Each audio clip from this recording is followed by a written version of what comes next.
can I just make sure that everybody can see, and also anybody make sure that they can hear as well. Just if you can possibly just let me know in the chat before we get going, because we're still using this bit of software that we're not really happy with, so we're going to be ditching this, I think, aren't we, next time? Yes. All right. So can everybody hear? Everybody out there? Are we live yet? We're waiting. Okay, that's not looking good, is it? So nothing's coming in. No. Okay. Let's see if we're live on Facebook. No, we're not live on Facebook either, are we? No. Oh, yes. Sandra says yes. 5. Okay, Sandra, we're live on Facebook. That was a bit slow to come through. Are we live on YouTube?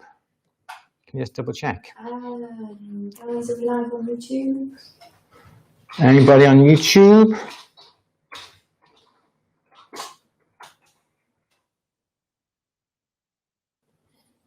It says waiting for Andrew Barry. So I guess we're not, are we? No. Okay. All right. So I think what we're going to have to do is quickly just message. Yeah. Okay. Message the Facebook people and just say, okay, we're going to go over onto YouTube. Okay. So I'm going to have to do something here now. I can't remember what I did. Can you just not announce it on there? I can. Because he can see you. Okay, so if you're watching this on Facebook, we're going to have to stop the feed on Facebook because for some reason or other, it's not going live with YouTube as well. So I'm awfully sorry. Can you just pop onto YouTube? You can do atb.yt at the bench, atb.yt, and you go straight over then to the YouTube where we should be going live. We're having a few technical problems at the moment. I do apologize for that. But yes, so Facebook people, awfully sorry, pop across to YouTube, tap into the browser, atb.yt, and then you should be able to go directly to YouTube. I do apologize, bear with us.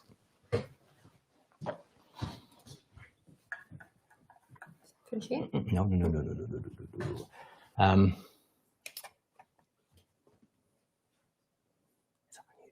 No, this is the live one. That's okay. So perhaps what if we actually go on here? Can we?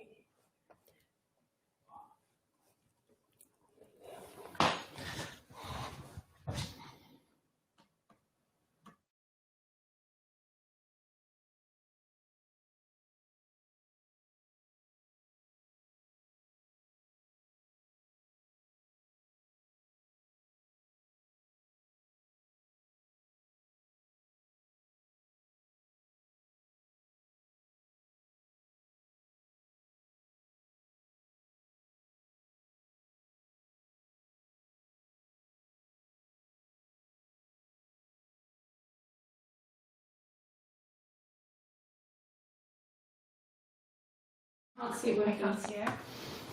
Okay, so we are having a few technical problems. I do apologize. We thought we weren't live on YouTube, but can somebody, if you are watching this on YouTube, can you just mention this in the box? Because at the moment, all we can see is, well, in fact, that's YouTube on there. So you should be actually, have the video started yet? I'm not seeing anything. Yeah, okay. So, okay, still bear with us a second then.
Okay, so yeah, a few technical problems, I think. Oh, people are saying they can see us on YouTube. Okay. Jasmine can't. Oh, it's coming up. It's coming up on here now that we are. It's about a 4-second delay. Okay, you can see in here. All right. So I'm not going to start just yet. I just really want to make sure that everything is working before we go any further, because I don't want any of you to miss out on what we're going to be doing.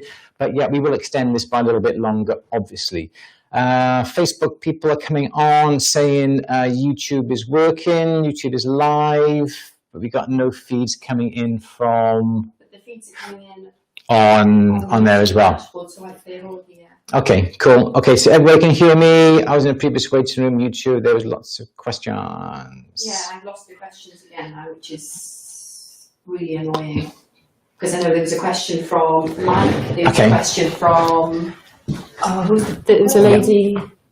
Oh, you've got your own fabulous. Okay, keep that up. Okay, cool. We should not have to be on this screen. If you go on to here, you can't see any of these. You can just see the Facebook. Okay. All right. I think we've got to ditch this software, haven't we? I think we have, yes. This is not looking good, is it? Okay, go on to here. Go on to here. So bear with me, everybody, a second. We are still having a few technical problems. Just bear with. Bear with. Come to here. Louise is tucking into her sweets. Hello.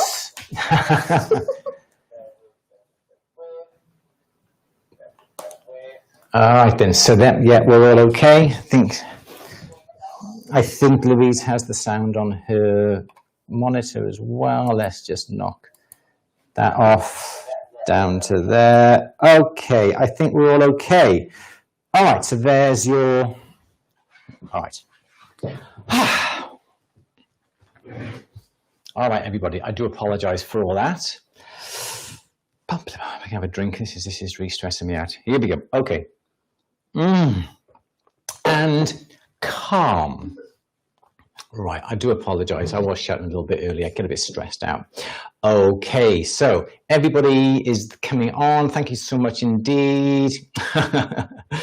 Okay, so thank you for joining us today on this question and answer. Sorry, it's a little bit later than planned. We did have a few problems with our software. I think we're going to be ditching the Facebook feeds, as we just cannot get to grips with this. This is a little bit hit and miss in what we're doing. So we're just going to concentrate directly upon YouTube. Sorry, Facebook users, you're going to have to go across to YouTube if you want to watch them.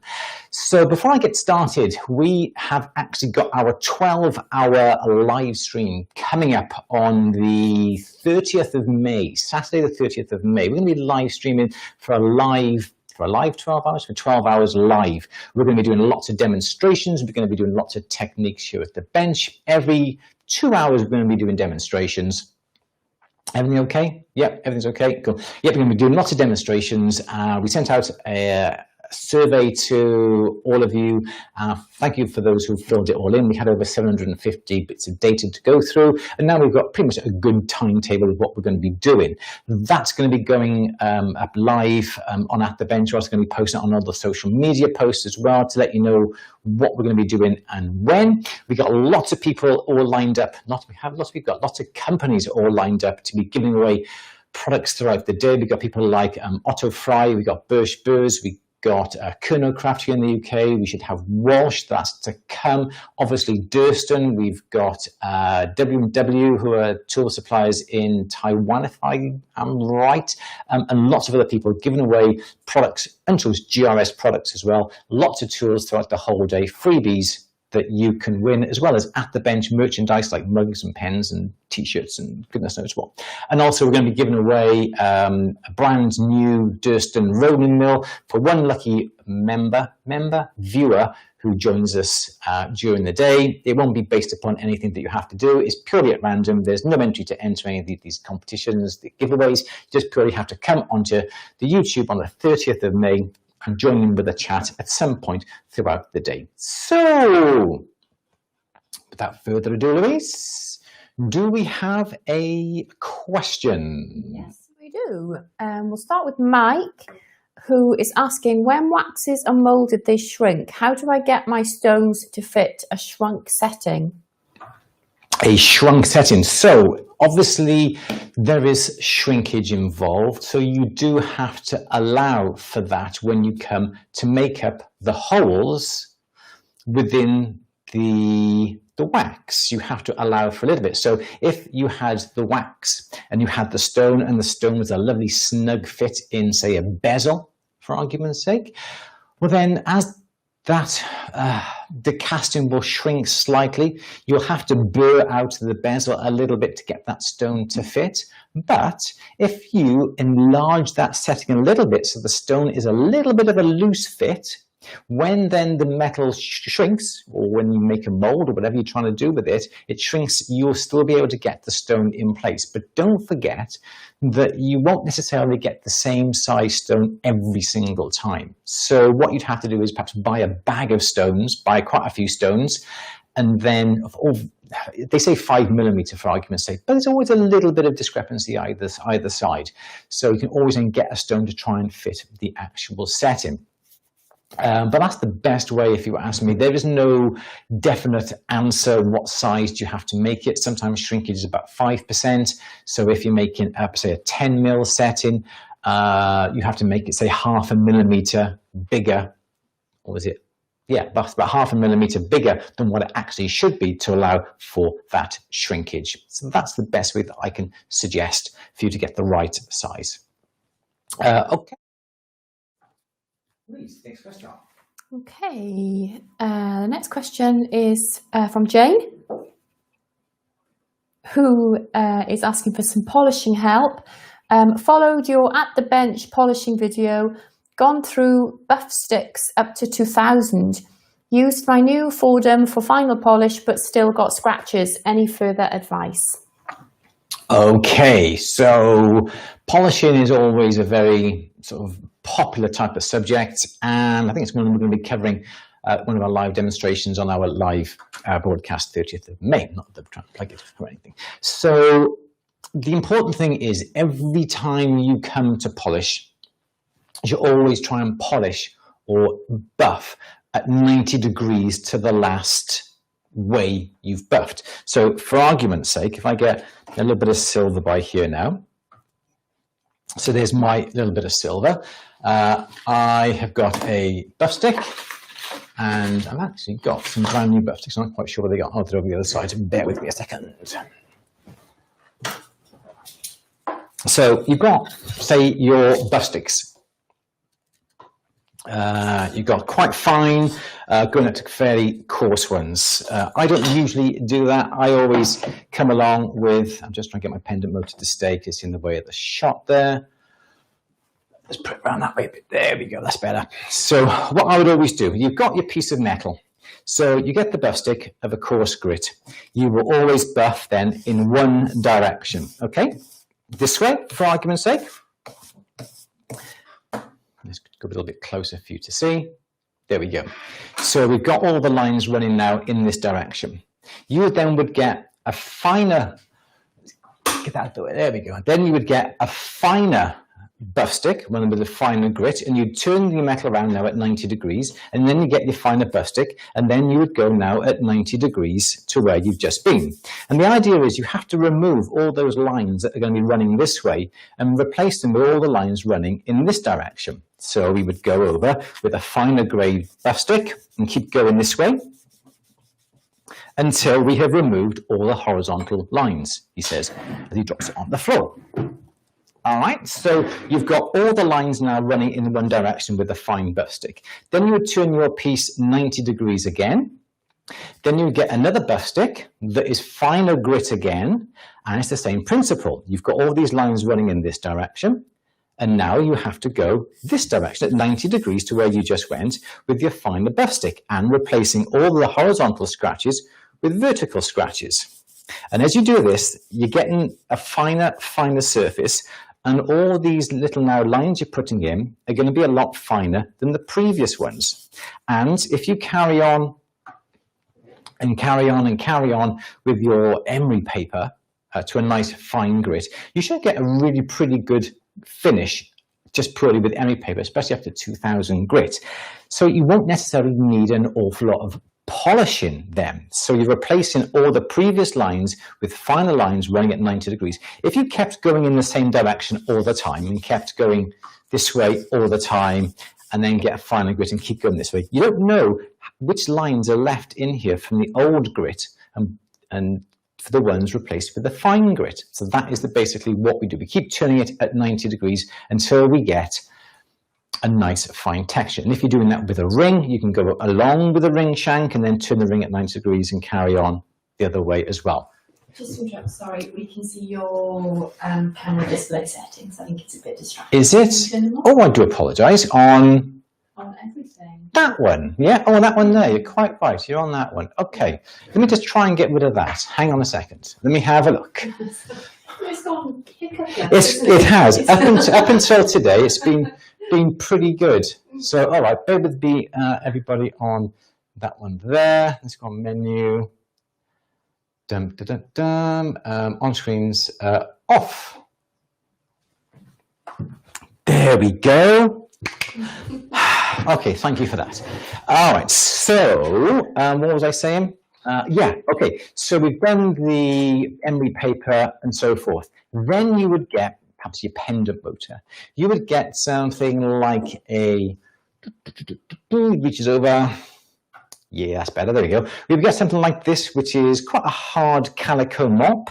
So it's quite a solid mop. Then you would get some Tripoli or a pre-polish. You would use this in exactly the same way as you used your buff sticks. You then would use that to go over the metal at 90 degrees to the last direction that you've just gone over with your buff sticks. So by doing that then, the polishing mop and the action almost burnishes the surface. So say you've got all the lines running in this direction from your scratching, you're rubbing the polishing mop now over this, and as you're doing that, it burnishes the metal and closes up and gets rid of all those little scratches. So you go over it with your Tripoli, your pre-polish, and keep going over it until you get a really, really nice finish. You should get a pretty good finish just from that. Then you would swap over to, let's have a look. Here we go. So a lovely, lovely soft woolen mop then that looks something like this. And then I would use, I can't find it, but I do have some rouge stick, or a final polish, like a Luxe final polish. You would use that. And again, you go over at 90 degrees to the last direction that you just went with your mop. And you go at 90 degrees, and by doing that, you should then get a perfect finish. And that, I think, is the best way to try and describe how to get a good finish. As I said, you can get your buff sticks, you can get, these are ones I've bought. I don't often use ready-made buff sticks. I purely just stick to the one buff stick that I've got. You can make your own buff sticks, not a problem, and make them in various grits. I got this one at 600, and I keep using the 600 one, because every time you use it, it gets finer and finer, as you can see. So this little face of my buff stick here was 600 grit, and now, as you can see, it's a lot finer now. And that's basically how I would try and get a really, really good finish upon my silver. I apologize, that was a long description, but that's basically how we should do it. Yes, Louise, next question, John. Hang on a second, go get my gun. We've got a few problems. So. Yes. Okay. This question is from, when casting silver, should it go into pickle afterwards, or is it unnecessary? Casting silver. So I think when we do some lost wax casting here, the silver usually ends up quite oxidized. So yes, you would get all the investment powder off, and then you would then put it in the acid to get rid of all those oxides. If you're simply, say, cuttlefish casting or doing some delft clay casting, well, then it's not necessary to put it in acid afterwards. It doesn't do anything. It's not going to soften the metal. It's not going to anneal the metal or anything like that. It's purely to get the oxides off the surface, just so it looks nice and you can carry on working with it or soldering upon it. So there's no real need to put it in unless the silver is completely oxidized. Even when it comes to gold, it's always nice to put it in the acid once it's been cast. If you can lost wax casting, because it does look nice and you can carry on working with it. But no, it's not essential to do it unless it's completely oxidized. There we go. Okay. Jade is saying, have you ever used silver clay? I've tried it a few times and always get air bubbles when firing. Is there a way to stop this happening? So like silver clay, precious metal clay, art clay. I don't have an awful lot of experience with it. I've used it quite a few times, and I think the best way to prevent sort of air bubbles is to make sure that when you mix it, you don't sort of mix it like you would with like puff pastry, that sort of thing. You always must make sure that there's no air trapped, because if you try and fold it over, you're sort of encapsulating air in with the clay. So when then you do come to fire it, the air will expand and perhaps will make it all bubbly and so forth. So I would always make sure that if you do have to mix it, you mix it really carefully and don't put any air bubbles into it. And also then if you come to roll it out, you can roll it out and that will ensure there's no air bubbles in it as well. Also, when you come to solder metal clay, you always usually have to burnish the surface beforehand, because it is very, very fine silver. And obviously there's a binder, there's an organic binder, an organic clay that has mixed it all together. So you can imagine that when you heat it up, all that organic binder burns off, but there's still tiny little holes. It's like a different definition between, say, a Yorkie piece of chocolate, yeah, and an Aero piece of chocolate, okay? Like this, Jazz, don't you? Chocolate, yeah. On the outside, they both look exactly the same, but the Aero is full of bubbles, and that's like your precious metal clay, because those bubbles are actually the voids left from the organic substance. So then you have to burnish it to squash all those bubbles together, because when you do come to solder it, the solder will just get absorbed like a sponge inside the metal itself. So what was the question? You've always got air in it. Yeah, so that's my answer. Make sure it's nicely compacted when you start to work it. And if you do have to solder it when you have done it, burnish the surface, make it nice and hard and not porous. How's that? Okay, yes, Louise. Next question. Okay, the next question is from Lena, who is asking, when adding patina to silver, does it maintain its colour? Or does the colour change after some time? I added yellow patina to fine silver, and after 2 months, the colour almost disappeared. Is it because I used fine silver and not sterling silver? I think no matter what patina you put onto a piece of metal, whether it be fine silver or sterling silver, there's always going to be some reaction with the atmosphere, the air around us. Silver oxidizes due to the amount of sulfur that is in the air, and that usually comes from things like exhaust fumes, car fumes, and that sort of thing that surrounds you. So that's why you have liver of sulfur to color your silver, because there's sulfur in it, and sulfur turns the silver black. So if you have a particular color that you like and you've just patinaed it, is that such a word? Patinaed it? Yeah, patinaed it, and you leave it, say, that nice golden yellow color, it will still be attacked with the oxygen in the air around you. So it'll carry on oxidizing due to the rest of the sulfur in the air. So if you want to protect that surface, you have to coat it, you have to perhaps lacquer it, which is not as very successful, or you can get what's called Renaissance wax and put that over the surface. But as it's only a wax and it's a coating, as you wear the piece, it is going to come back off and it's going to wear through and you're back to that surface again. So you have to reapply the Renaissance wax. So there's no surefire way of keeping that color forever on a piece. It is going to wear, it's going to oxidize naturally. The only other way that you could actually have a color on a piece of silver is to plate it, is to electroplate it with perhaps a gold, perhaps a 14-karat gold that's nice and bright and yellow. And because the surface then is yellow and it is gold, it will not oxidize with the sulfur from the air, and it will keep that color.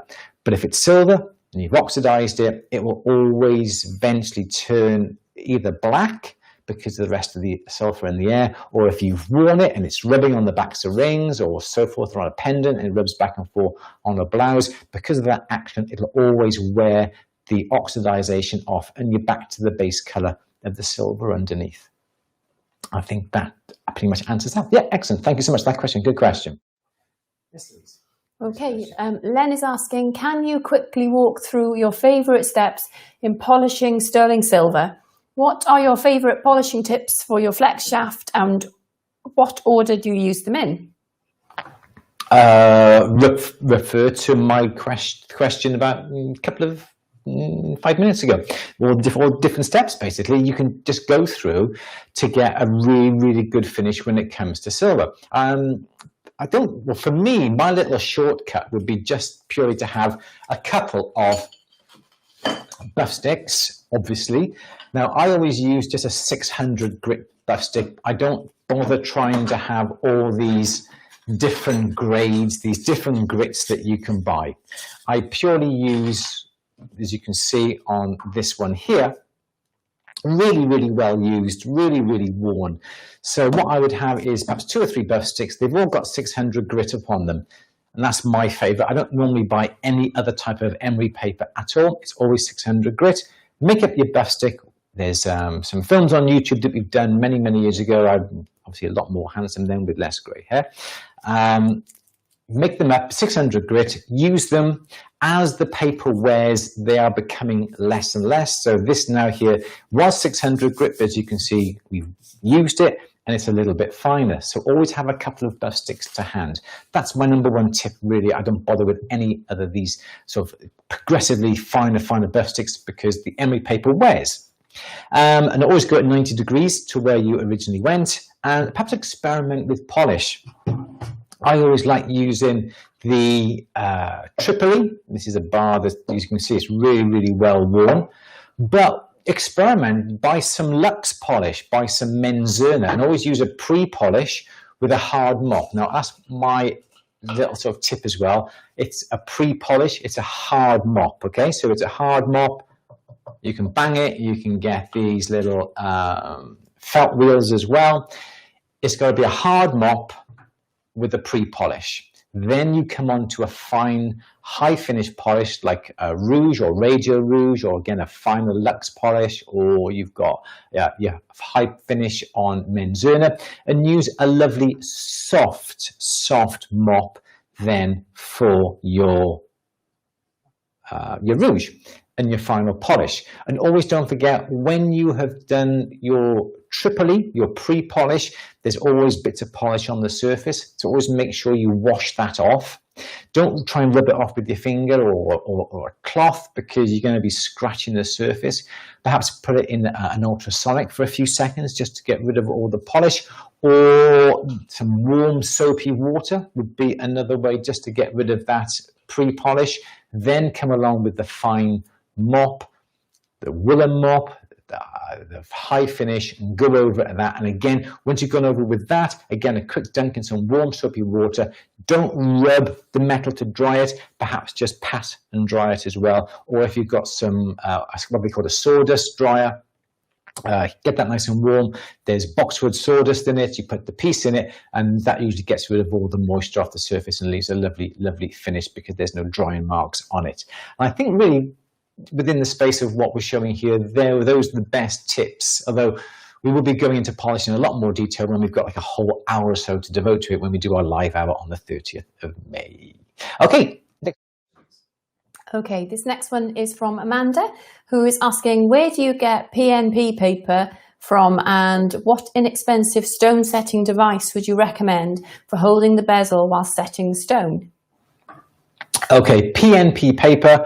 I haven't done it for a long time, but I always used to go onto eBay. And there's a Canadian seller, and I can't remember for the life of me what their names is now. It's been quite a few years since I've done it. But it's a PNP, blue PNP paper. They're in Canada. They ship it over within a couple of days. Really quite quick and easy to get. I don't know anybody actually in the UK that really sells it, but I've searched on eBay and that's what I've gone and got. Okay, so if you're looking for a cheap, inexpensive way of holding a bezel, what would I do? I would use something like these here. So we've got some ring clamps. Let's widen that a little bit. There we go. Okay, so we've got some ring clamps. This is a side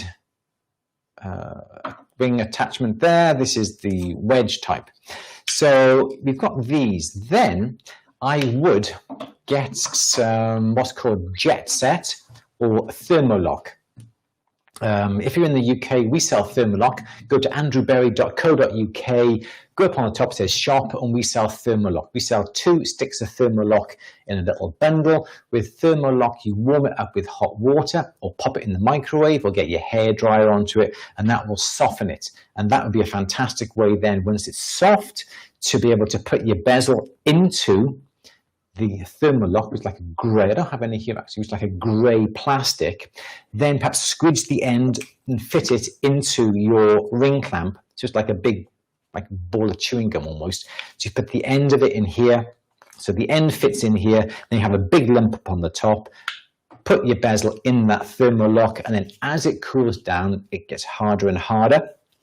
And that will hold the bezel nice and safe and tight within the thermolock. And then the reason why I suggest you get like a ring clamp is so that then when the thermolock is in the top of here and the bezel's on top, you've got something to hold on to. And you can hold that then against your bench peg or against the side of your bench whilst you get your burnisher, and you can burnish over the bezel.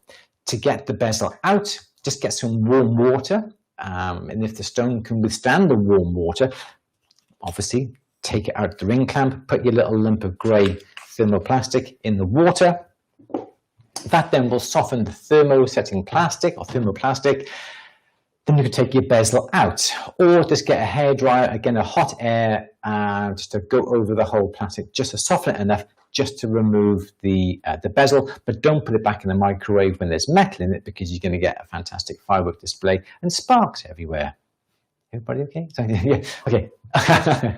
So yeah, so that'd be the best way, for inexpensive way. There are lots of other types of vices, but they do come with a cost, unfortunately. But thermolock, you can keep reusing it time and time again. There's no worries at all with that. And it's the same with jet set. Jet set is like a granular little plastic. Again, you put that in hot water, it all becomes very moldable. You can mold, you can shape it, you put it on the end of file handles if you haven't got a file handle, and it's an absolutely brilliant type of plastic. So don't forget, if you want some in the UK, andrewberry.co.uk. On there it's got like, I think it's like /shop, and then we sell some bits and pieces on there as well. So there we go. Thank you so much indeed for the question. Next question. Okay, this next one is from Ian, who is asking, can I etch silver using a ferric chloride solution? What are the main do's and don'ts? Is it ferric? I think I've used ferric nitrate. Not quite sure whether ferric chloride is the same. Any chance you can have a quick look for me, Louise? Yeah, ferric nitrate or ferric chloride. Oh yeah, my chrome's all in Chinese. Some of it's coming in.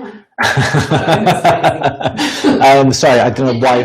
I don't know why my Chrome browser is all in Chinese or Japanese. So yeah, ferric chloride or ferric nitrate. I've always used ferric nitrate. I don't know about ferric chloride. So we're just going to look that up for you now and see what's what. Whether you can actually etch ferric chloride, etch silver with ferric chloride. But do's and don'ts, make it up to the required quantity, and then once you've used it, sometimes if you have it nice and warm, it'll work a little bit quicker, it'll etch a little bit faster.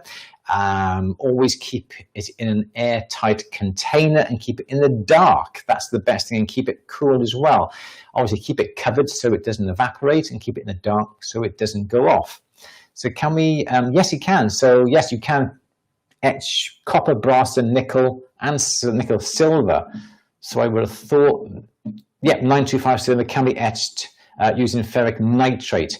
So I don't think you can with ferric chloride. Ferric chloride looks like it's copper, brass, or silver, nickel, silver. I think it has to be ferric nitrate to etch silver. Yeah, ferric nitrate to etch silver. Yeah, and basically the same thing applies with that. You can buy it from the jewelry tool suppliers. I'm sure you can even buy it off eBay, and that is the best way. Don't forget, keep it cool when you're not using it. Keep it covered. Keep it in a dark place, but have it a little bit on the warm side when you're using it. And you can keep using it and using it and using it. There will come a time when the etching properties will slowly get a lot longer. So obviously then ditch it. Don't ditch it. Put it in some cat litter so the water gets absorbed, and then take that then to your local disposal, what's it called, amenity center, and let them dispose of it safely for you, but never ever put it down the local drain. Okay, Louise, next question. Okay, this is from Gordo, who is saying, can you talk about flex shafts and micromotors, pros and cons of each, and which would you recommend? I don't have an awful lot of experience with micromotors. It's a micromotors. The one I'm after is I think it's an NSK, and I think it costs well over £1,000 for the one I'm after. That is on my wish list. But I would always try and get a flex shaft. I've got the flex shaft by the side of me here. As you can see, it's in and out of the shot all the time today. Yeah, nearly fell there. So yeah, it's a Fordham SR. Okay, it's falling down. Okay, I always use a flex shaft because it offers a lot more versatility when it comes to using things like jump ringers, and you can also then change the hand pieces to different hand pieces. This is a quick release hand piece. As you can see, quick release hand piece, you simply move the handle here, the burr comes out. You can do that exactly the same on a micromotor. They always have quick release hand pieces. But the advantage of a flex shaft is the fact that the handle can come off, and you can put on different hand pieces. I'm probably looking for my hand pieces. I don't know where they are. There they are there. You can always get these then, which is like the Jacob's chuck, which has the check on the end there, and you can then put different sized burrs, different size attachments upon it as well. You can put a hammer action handpiece, and just the accessories tend to be a lot cheaper for a flex shaft. That would already be mine, and I think the Fordham there costs around about £250, or is that $320, something like that, $400, which is a fraction of the cost of a really good micromotor. I think that a micromotor will come into its own if you're doing very, very fine, delicate micro parve work, that sort of thing, where you need the consistency of the speed, because usually there's a dial. You can set the speed to be the same every single time, and that's a lot more accurate. But a flex shaft, I think personally, is far more practical and versatile, because you've got the foot pedal. This sits right by the side of you here, and you can do so much with it. You can drill it, you can polish with it, you can grind with it. And I just think it just stands up to a lot more wear and tear and bashing about than a little micro motor would. But you can get micro motors really, really cheap, but sometimes the torque isn't fantastic on it, and it won't keep up a good speed if you put a bit of pressure onto it. So that's why I always try and buy the best you could possibly afford, and that's why I'm still holding out for my, I think it's an NSK, NSK, Louise? Yeah, NSK micro motor, and which I should be getting towards the end of the year. When I do, you'll be able to see it. That's my, that's the answer. Excellent, thank you. Okay, a question from Tanya. Hi Andrew, what can I make with a 1mm 5x8 silver sheet of silver, please, as I am new? What can you make with it? I suppose you can make anything you want with it. It's just, I suppose you could cut it. How big? A 5x8? 5mm by 8mm? Was it 1mm thick? 5x8? Sorry. No, sorry. Go. Yes, 5mm by 8mm. Was it, Jazz? Can you remember? Can't remember. It's really hard to say what can you make with it. 5 by 8, sorry, yeah. So is it 5? 1 mil, 5 by 8. 5, is that 5 by 8 millimeters or 5 by 8 centimeters? 5 by 8 inches? I really don't know. You could practice your cutting out with it. You could cut strips into it. You could cut some ideas of doing some fringes. You could cut some lovely curves. You could make some little round disc earrings, perhaps dome them, cut up some little squares, bend them across the diagonal to bend it that way, have an ear wire on it, put through the ear, have half textured, half patterned, all polished, experiment with different patterns and textures upon little pieces. I suppose anything, sky's the limit, really. It's really hard for me to say what can you make from it. Just make sure that you don't waste it and save all the lemon, all the little bits that come off the saw. Make sure you save all those little bits and pieces because that's always a little bit of money. I'm not quite sure. Practice your piercing, cut lovely circles, cut some nice arcs, or perhaps even go on to somewhere like Google and put in clip art of, say, stars or heart, and print out some little outlines of hearts, outlines of stars, outlines of seahorses, and put them upon the silver, and just use your piercing saw to cut out different shapes and have them as a pendant, have them as earrings, texture them, pattern them, polish them. Sky's the limit, really. I don't know what else to say, really, to be honest, when it comes to that. But just use your creativity. But look on Google for some images, some black and white images. And that's the best thing I think that you can do. And just practice your piercing on it. Next question. I think we're going to pop over to Facebook now and have a look at some of these questions. What was the first one? It was Anita, I think. No, Annie, sorry. Annie is asking, what's the best way to solder a 3-stone setting to a ring shank? The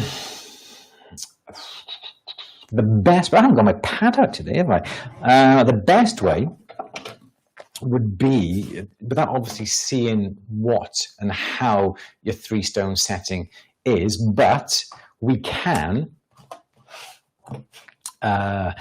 basically get your ring shank. This is obviously the side view. Let me just see if I can just zoom in on this little camera up here a second and we can get a better look. There we go, cool. So that way there, you can simply then cut a section out and then solder your 3-stone setting in place. Something like that. So that you would simply then, looking down on top, you would have the ring shank looking down on top of the ring here. You would simply cut across here, and then you would then put your 3-stone shank in place. If the sides of the bezels here are curved, make sure that the edges of your shank are nice and curved so they fit in, so they can all become nice and straight. What I wouldn't do is have the ring shank come round like this and then soldering something directly on top. I think that is really quite ugly, and I don't really like the whole look of that idea. It's not nice. It's just very lame way of doing it, unless you have quite a wide band, and then you could solder 3 settings on the top, I suppose, if you did it that way, and this is wide. But cutting out the shank and soldering the setting in place is going to be the best way of doing it. You can buy some special tweezers that allow you to hold all together. They're called head and shank tweezers, and they are tweezers that look something similar to that, like this. So you have a little curved here, you have a pad down here, and these are the tweezers here, and there's a bit of a slide lock that moves up and down. And then what you would do here, you would make sure that your setting was down the bottom, like this, so upside down setting. You have the shank around here, then you put the tweezers, so the curved part is on the top, and the little paddle is on the bottom, and that would help to hold everything together in position, nice and straight from all different directions when you come to solder it in place. I think they are called head and shank tweezers. I'm not quite sure what other manufacturers call them. I know Betts Metal Sales here in the UK sell them. I know that Rio Grande sell them, and Otto Fry as well sell them in the US. So they're the that's the best way, I think, of soldering a 3-stone head. Yeah, without actually seeing the head and seeing the shank, it's very hard to give you an exact way of doing it. But yeah, cut a section out, put the head in place. It looks a lot more professional than just simply soldering something straight on top of the shank. Okay, next. Okay, Epic is asking, I want to make my own signet ring. There's a ring blank from Cooks and Gold ready to be formed into a ring. I've no experience making a ring. What are the most basic tools that I need, or can you do a video on how to make a signet ring from a pre-made blank? Okay, so most probably what you're looking at are called stampings. When they are made, they are literally stamped from a thick piece of metal. And when they arrive, they will look something like this. So there's the head, this comes down like that. And there's the shank, and that comes a long way. And it'll be something like that, or perhaps even coming up sharp. And that's the sort of the side profile that you get, which would look something like, and that would come down like that. And that's how, well, that is basically what a stamping is. What you've got to remember, first of all, is that these have been stamped out. They've been formed. So they're really, really hard. They've been work hardened. So before you do anything at all, anneal it. Make sure you raise it to a very, very dull red in temperature. Then perhaps leave it to cool, or pop it up in your safety pickle just to quench it, just to make it nice and clean again. It's important that you do that. Otherwise, your metal will not bend. Then what I would do then, because the areas here on either side are a lot thinner than the head area here, these will bend a lot easier. So what I would be inclined to do then is to try and bend the whole thing round, but you're never going to make it round. You're going to make it into this sort of shape. There's the shank, and it comes round there like that. You're never ever going to get the whole ring round to start off with. But if you can do it into this shape, and the reason why you won't get it completely round is because these areas here are going to be thicker than the ends here. So this area is going to be thicker, and it's going to be very, very hard to bend here than it is down the ends. So anneal it, bring the ends together, solder it, perhaps with a hard solder, then get a mandrel. So you're after a torch, you're after some silver solder. Then I would then get your mandrel here, a steel mandrel, put the soldered ring blank down over the mandrel, and then give it a hammer, give it a bash, and just work its way down the actual mandrel. There are lots of other ways to make the ring round, but these are the most basic ways I can think of. Hammer it down the mandrel. That will then make the ring round. You can then see what size it is, and usually it ends up quite a large size, perhaps an X or a Y. Once you know the size and you've got it round, then you know what size in your head you have to make it. Then you can take pieces out of the ring to take it to the size you have to. Here in the UK, one finger size is about 1.75 millimeter. In the US, it's about 2.5 millimeter, if I can remember rightly. You then would take as much metal out as you need to. You then bend it round, and then you'd solder it, and then you'd tap it on the mandrel again. And then once you've tapped it down on the mandrel, then you can use your files, your ring file, which is going to be a file that is flat on the one side and then rounded on the other. So you can use the rounded size to go on the inside of the ring, and it's flat on the outside, then you can do the outside of the ring. And then you then go through the buff sticks and the polishing mops to get that ring blank nice and round again. So those are the basic tools I think that you're going to need. So you're going to need a torch to solder and to anneal. You're going to need a mandrel to tap it round. You're going to need something like a rawhide mallet to tap the blank down upon the mandrel, a file to file it, and then some buff sticks as well. And I think those are the tools that you're going to need, but always remember to anneal it first. And because they always come in a set length, I'd always make the ring round at that length and take pieces out to the correct size, rather than trying to cut the length of the blank to the right size first and then bend it round, and then you may have problems trying to get the whole ring to come round, to solder it, to tap it round. So that would be the best way of doing it. Next question. Okay, Anita is asking, what's the best way to cut smaller jump rings with a saw? Oh, quick and easy one. Okay. Okay, let's put that into there. The easiest way that I know of is going to be, if you don't want to buy a jump ring maker, a jump ring cutter, the quick and easiest way is going to be get something like, say, a knitting needle. A little rod like this, or a burr. There's some very small little rods here. You can buy these rods again from eBay, or they can be sort of knitting needles, that sort of thing. Wrap your silver wire, gold wire around it to get your little coil. Then what I would do is get some masking tape and put a layer of masking tape around the outside then of the coil. So that holds all the jump rings together. Trim the masking tape off top and bottom, so you've got the coil showing. Put it on the ends of your peg. So this is going to be your coil. Put it on the ends of your peg. Get your piercing saw and cut down.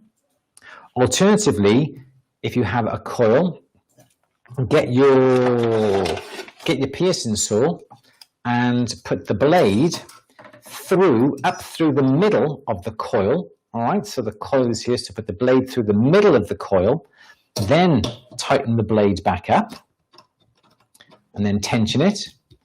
And then all you've got to do then is hold the coil, and all you've got to do then is cut outwards, because as you cut outwards, then you're not going to mark any of the other jump rings, and that then will cut all the jump rings, and they won't be dropping everywhere because they're going to be held within the little masking tape little tube that you've made.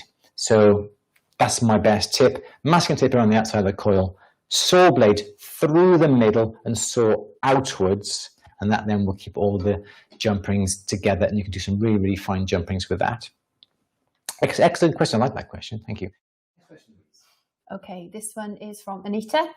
What drill bit set would you recommend that is strong and small enough to drill semi-precious stones, about a 1 mil hole? What drills? What drill bit set do you recommend? Drill bit set. That is strong and small enough to drill semi-precious stones about 1 mil. So we're drilling a hole into metal to put the stones into. We're not necessarily drilling the stones, I don't think. To drill semi-precious, let me put the on screen for you. What drill we would recommend to drill? The smallest drill set to drill semi-precious stones about 1 mil hole. Can you put a bit more detail in it, and we can? Yeah. Okay. So I don't know about drilling semi-precious stones. To be honest, I think you'd have to get. I don't think there's necessarily a drill bit set out there. If you want to drill a 1 mil hole, I'm sure you can get some very small, perhaps tungsten carbide drills, which are going to be really expensive, about £8-9 a drill, something like that. That I would use. Perhaps you could use something like a diamond-tipped drill, or diamond-tipped, perhaps ball burr or something like that. Drilling the stones. Yes, of course, drilling that. Yes, so that's what I would do. I don't think there's any particular set that you can buy. So yeah, I think tungsten carbide is going to be pretty good. I don't know whether that actually drills semi-precious stones, depending on how hard the semi-precious stones are. If you're looking at things like rubies and sapphires, I wouldn't even try and bother doing that, because that's going to be far, far too hard. But if you're trying to drill softer stones, perhaps some opal or some lapis or some turquoise, something like that, a tungsten carbide, perhaps a ball burr or tungsten carbide drill bit would be ideal, but expect to pay quite a bit for it, or diamond tipped as well. Always look for help as well on, I think Rio's got a really good search facility for searching for drills that will actually do that sort of thing. Oh, excuse me, that's my drink, sorry. Okay, so I think that's the best thing that I can think of to drill. There is no set, you have to buy them individually. Yes, Louise, next. The next question is from Michael. Perhaps better suited for the 12-hour live stream, I'd like to see how to set irregular rough stones and somewhat bigger crystals like Herkimer diamonds. Diamonds, go on, Louise. Can you educate me on Herkimer diamonds? Are they they're natural ones, are they? They're natural. Double terminated quartz crystals discovered within exposed outcrops around Herkimer County, New York, and the Hawk River Valley. Thank you so much. Okay, so I think they're obviously double pointed then, aren't they? Yes. I think we talked about this, I think it was last week or the week before, setting natural rough diamonds. Quartz crystals, sorry. Quartz crystals. Yeah. Quartz crystals. Not actually diamonds, Double germinated quartz crystals. Okay, double-ended. So the best way to set them, if you set them within a ring, you could, oh gosh, that's my device on the floor. You could, yeah, give it a bit longer, can't we? Yeah. So we can have the ring shank coming round like this.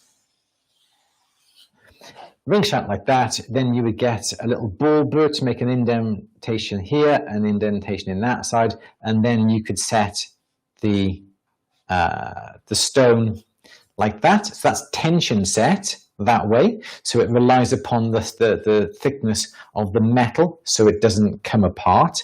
I have made one of these in the past, and I've made it with a little support, little bridge underneath the stone and around the bottom of the stone. And I used a laser weld to hold that in position, and that stops then the metal from separating. That would be a way of doing it, really nice way of just suspending it from either end in a ring. You can do the same sort of thing, even I suppose with the pendant as well. You could make the pendant, and just quickly draw this now, like something like this here, like this. So here's the bail where the chain would go through, and this would be the side view. You can make this sort of shape, and the stone could fit in there, and that comes in a little bit like that. And then you could use this as perhaps a feature that would be behind the stone. So you'd have this sort of showing, I suppose, like that from the front. And there's your bail here, and the chain would run through. And that's where your stone would be held on either end like that. But it looks like this from the side. So that would be a really nice way of doing it. Or you could wrap it in some wire, wrap it top and bottom, and have it in almost like a cage, that sort of effect. But I do like this sort of look, this almost tension set held from top and bottom. I think it really does show off the natural size, the natural shape of the stone without making it sort of hidden. You could even, I suppose, perhaps put it in, excuse me a second, a flat plate. You could put it in a flat, say you had like an irregular shaped plate. You could then make a little square hole here that the stone was sort of sitting, almost like a bearing, and then you could solder a claw on the sides here, or even here, that would then be able for the stone to sit into the hole, so it sits nicely in the hole, and then the claws can come over from the side to hold it in place. And then you could have a nice decorative edge around it. You could get a nice ball bird to make some marks. You can make a cylinder bird, make some lines. You could get a nice cross pane hammer. You can put a nice texture on that. You can have that coming around like this. With this, it could be all grooved. Yeah, there's lots and lots of ideas, but off the top of my head, those I think are going to be some nice, really good ones that you could explore and make up. There's some really nice ideas. Andrew, excellent. Thank you. Next question, please. Okay, this one's from Sandra. I would like to start doing some water casting. I don't have any casting tools and would like to get to know what I need to get me started. What would you recommend? Let me just go and grab one or two things. I mean, I'll literally be Shall I count you down again? not even 20 seconds this time. Let's literally be 10 seconds.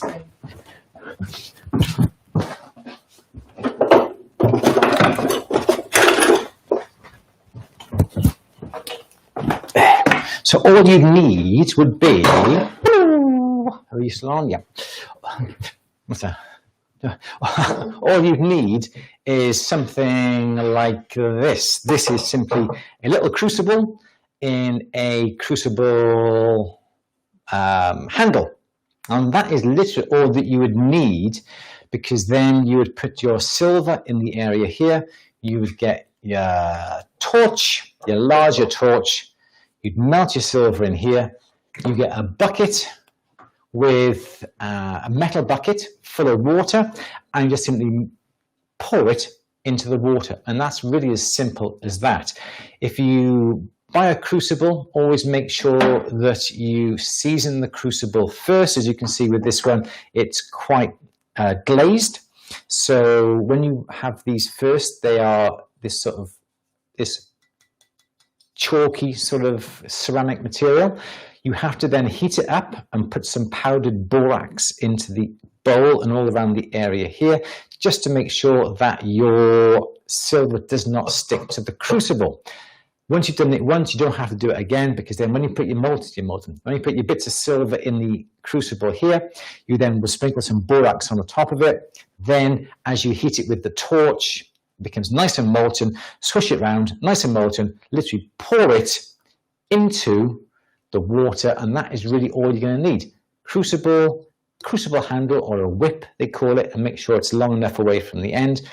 And a torch that's going to be strong enough and hot enough to be able to melt your silver. And literally just pour it from various heights into the water. Try putting some ice in the water as well. And that's quite nice. When the silver hits that, it'll actually spread across the ice and form some fantastic, completely random, irregular shapes. And I think that's the best way to start with water casting. There's lots of other different types of casting. You do broom casting, spaghetti casting, where you pour the molten metal down. Pour the molten metal down into the end of a broom, so all the bristles start to burn. Or people use things like spaghetti. You have a clump of spaghetti and pour the silver down into the spaghetti, and it just Bob's your uncle. Yeah. Next question. Okay, this next one is from Sita, who is asking, what components do you manufacture and which do you buy?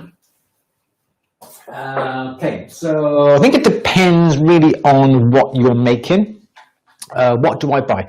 Obviously things like carabiner, lobster, claws, we buy those. Bolt ring clasps, we buy those because they're very, very specialized, and we don't have the necessary equipment or the time or the skill expertise to make anything like that. Bales, we often buy bales, but then we often make bales as well, and we can make the bales as long, as heavy, or fluted, whichever way you want to do it.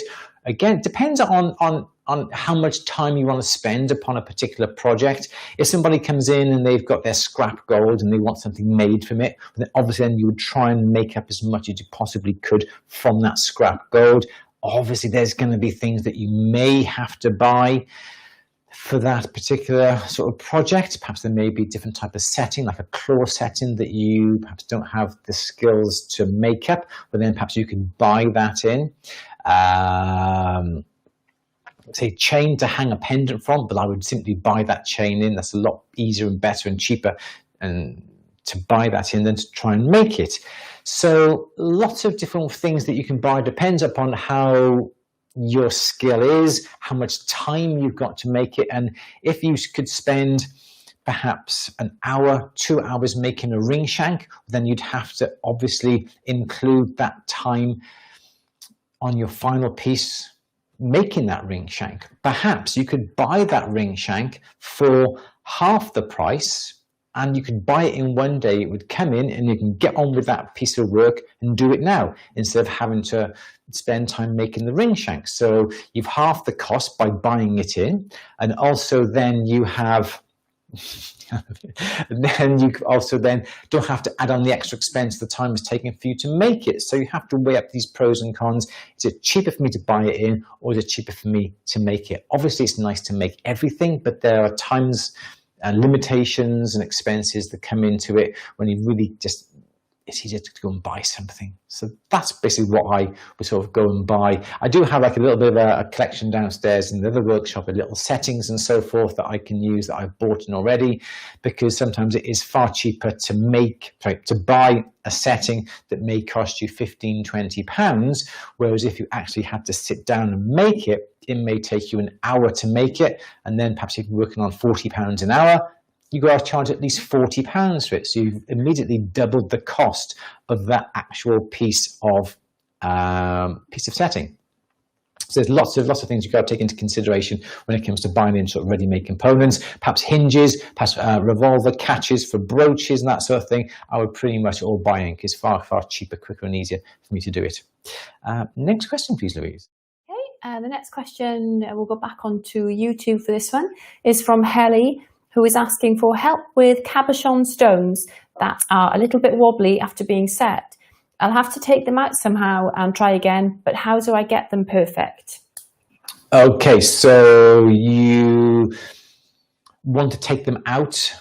So if you want to, you can take them out, you get a fine bladed scalpel in between the stone and the bezel and just ease it out. That's the best way to get the stones out. To make sure that the stone doesn't wobble, you could always get some emery paper and perhaps file the back, rub the stone up and down on a piece of emery paper to make it nice and flat. That would be the best way to do that. You could get a little bit of packing in the back of a closed back bezel setting.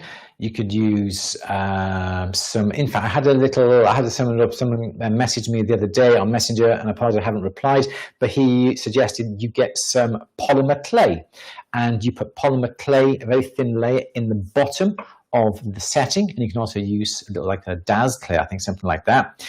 Put that in the bottom of the setting. If you've got an irregular backed stone, put the stone into place, push it into the polymer clay, take the stone out, then take the polymer clay out carefully, and then warm up the polymer clay or put it in the oven to harden it. Then put it back into the actual setting, and there we've got the exact seat for that stone to sit on, perfect, and that won't wobble and that won't move at all. It's a little bit of a long-winded approach, but if you've got a back of a stone that is all over the place and you need to make it level, I think that's a really good idea. So thank you for that. That technique, who was messaged me, and I can't remember for what the gentleman's name is, but I do apologise. But yeah, thank you for that. I think we've got a chance for one more question. To ask Julia's question, because a lot of people have said they like it. What is the smallest gauge silver wire you would use making basket and claw settings? Smallest. The smallest gauge, yeah. Silver wire you would use for making basket and claw settings.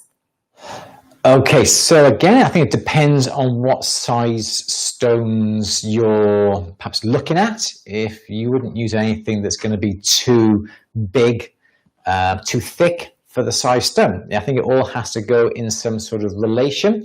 Here in the UK, we don't work on gauges, we just simply work on millimeters. If you, I wouldn't go anything really thinner than perhaps 3/4 of a millimeter for a very small stone. If I'm setting perhaps a 5mm stone, when I'm putting claws on a 5mm stone, would be the thinnest that I would go to make a basket.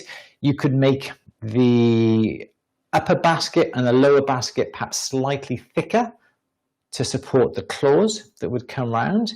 If you have perhaps 6 claws, you could make the claws a little bit finer because you have 6 prongs, 6 claws holding the stone. If you only have 4 claws holding a large stone, well, then you don't want too smaller piece of metal because it's not going to hold the stone and they can simply bend out of shape. If also, there's lots of variables with this, if you also have the claws too long, you can't have anything too thin because it's going to bend quite easily. So if you can have the shortest amount of claw above the top gallery, or the top bezel, gallery I think it's called, yeah, where the stone sits, if you can have that as short as possible, you can get away with a lot thinner gauge metal because of that. So there's lots of things to think about. Perhaps get the stone and get some various gauges of wire and put them by the side of the stone and say, does this look safe? Do you think this piece of wire would be safe by using that? So don't forget, more claws, the finer the metal. And it was silver, wasn't it? Silver, yeah. Okay, so I was going to say, if you use platinum, it's a lot harder metal and you can get away with a thinner gauge. So what's the thinnest that I would go to? Don't know. 5mm stone, a millimeter, and knowing that may polish down a little bit and make that a little bit thinner. And you can always start off with a slightly thicker claw than what you actually need. So the claw will be quite thick coming up to the edge of the stone, and then you can always perhaps file the claws down when they come up to the surface. So you've got your stone is here, like that there. You then could have quite a thick claw. Look down on top. You could have actually quite a really, big claw. These are just like for now. You have quite a big claw like that. And then when the claw comes over, if you left it, it may look, pretty stupid and pretty big like that. But if you actually taper it into little claw shape, little talon shape like that, or just have it and just round the end off like that, these look a lot better than having something that is the same width all the way along. So you can vary, or you could even actually keep it nice and thick and then cut a V down the middle of it and have it into a V shape where the claw comes over the stone. So here is your stone. There, the claws could be quite big, quite thick here, and you could also just taper it down as they came over the stone like that. So I think that would be a good way of doing it if you wanted to make sure you have a lot of metal, but don't want to be seen to have a lot of metal on the stone itself, is to taper it and so forth, or split it into two and have a double claws that comes up as well. So you could have perhaps a 1.5 millimeter sized claw, split it into two as it comes up over the stone, and then you can have 0.75 millimeter claws on the top there. Oh, thank you so much to Peter for the donation. That's really, really kind of you. Thank you very much indeed. I really, really do appreciate it. Excellent. Thank you, Peter. Thank you so much indeed. Okay. Do we have any more? Okay, let's have one more question. Go on. Jack. Okay. Vera is asking how to avoid darkening or yellowing of the sterling silver backplate under a transparent cabochon. Interesting question. Some people will actually use something like a tin foil, aluminium foil, perhaps in the back. And that won't necessarily tarnish, which is a really good idea. Perhaps don't have a closed back when it comes to a transparent stone, because perhaps it would be lovely to open the back up and have a very, very thin bezel running around the back, so the stone sits upon a very, very thin edge and you can actually see through the stone. I think that would be really nice. Or practice your piercing skills and perhaps cut out a nice pattern within the back of the bezel. Perhaps if there's some features in the stone, perhaps you've got something perhaps like a moss agate, something like that, or a fern agate, something like that, where you see little ferns growing trapped within the stone, but then perhaps you could do a nice little bit of a decoration with like some ferns or some fronds or some cutouts within the back of the stone that would replicate the style of the stone, perhaps something like that. But if you do have to have a closed back, I think if you had some fine silver, that may be pretty good, a very thin fine silver foil, or some aluminium foil, which I've actually read that some people have done. Is there anything else you want to say, Louise? Anything else that you need to come on with? Somebody has asked whether the 12-hour live stream will be available to view at a later date. Right, that's going to be really interesting, because we're not going to be doing this upon Facebook, because Facebook will only record the first 4 hours, and then you've got 8 other hours then of completely useless material. So yes, we are planning on recording it. Now, hopefully this will stream out to YouTube in one go, without any glitches, without any hassles, without any dropouts and whatever, and it should be on YouTube for everybody to watch. It may take quite a while for YouTube to process it, because I know these hours will take a good 20 minutes, 30 minutes to render before you can actually watch it again, if I remember rightly. So you can imagine a 12-hour broadcast is going to take a long, long time to be able to watch it again. But I've got a piece of equipment here that I'm actually upgrading. So this little piece of equipment is called an A10 Mini. I'm getting the A10 Mini Pro, which will allow me to record everything that happens on these cameras.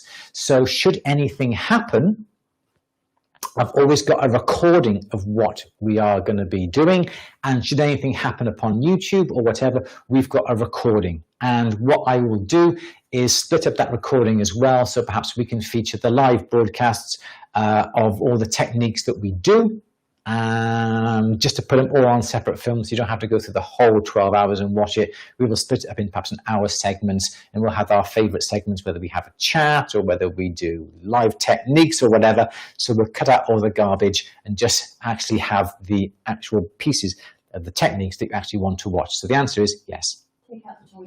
Take out the So yeah, we have so thank you everybody for all the donations coming out. It's really, really kind. Thank you, Peter. Who else we got on there? Thank you. Oh, Steve, okay, Steve is an awesome jeweler. Steve, do you have a website? I know you have a Facebook page. Steve, please put on there some information about yourself. I'd love people to go and see your work and see the tours that you do as well. Absolutely fantastic guy when it comes to the laser as well. So Steve, please, I do appreciate that. That's really, really kind. And also, where's the one? Thank you very much indeed for your donations as well. Absolutely fantastic. So going back to the live stream, we're going to do about 6 or 8 different techniques throughout the day. There's going to be chat. We're going to be sort of having a chat with Louise. We're going to shift the bench out the way. We're going to get the chairs that are in our summer house at the moment, put them by here. We're going to have a break. We're going to have lunch, and we're going to talk about all things jewelry, things like branding, because Louise is a wizard when it comes to social media and marketing. Yeah, she's a wizard. She's a wizard. We're going to talk about things like education and all those sort of branding ideas as well whilst we have our lunch, because basically it's just me and Louise doing this, and also Jasmine as well, doing this over the whole 12 hours. And we do need some we do need some. Yeah,